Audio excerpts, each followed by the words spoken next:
This inmate's tattoos aren't just for show. Stare at them for a few seconds. You'll realize they hide a huge secret. And that secret is the key to Mike's escape. He's mapped out every inch of the prison. Next up is getting the tools to break out. Mike pulls out a small mirror. It throws back a string of reversed English letters. He copies the letters onto a blank sheet of paper. During yard time, he quietly feels along a bench for something. When his fingers found a bolt, Mike finally stops. Turns out he'd researched this before he ever got locked up. The bolt's material and size make it ideal to grind down into a wrench, and it just happens to be what they use to bolt down the benches in the prison yard. Mike fishes out a coin and quietly gets to work. Right then, the prison's notorious psycho killer, Robert. He walked over with his underling in tow. Turns out this was Robert's territory, but he doesn't tell Mike to leave. He just leers at him. He was very interested in Mike. Mike's straight. That's not his thing. So he shuts Robert down cold, which ticks Robert off. He runs Mike off, leaving the half-loosened bolt behind. The next day, Mike comes back and successfully unscrewed the bolt. But Robert happens to walk by and spots it. With no choice,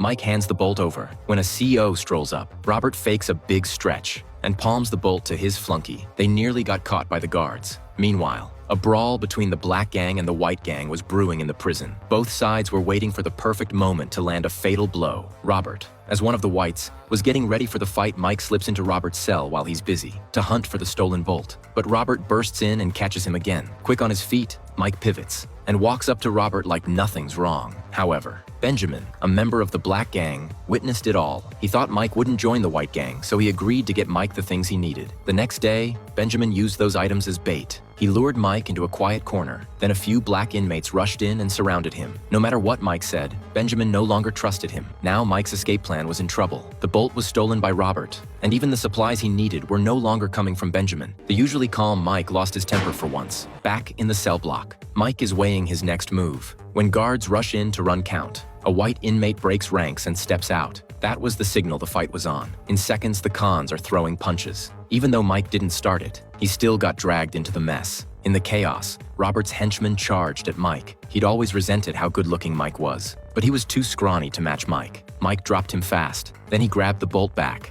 just as the flunky lunged again. A black inmate suddenly stepped between them. He took several punches in a row. Robert's flunky collapsed into Mike's arms. At that exact moment, Robert saw the whole thing. He thought Mike had attacked his man. Before Mike could get a word out, the guards tossed in smoke grenades. In the confusion, he sprinted back to his cell. Mike finally had the bolt back, but Robert now hated him with a passion.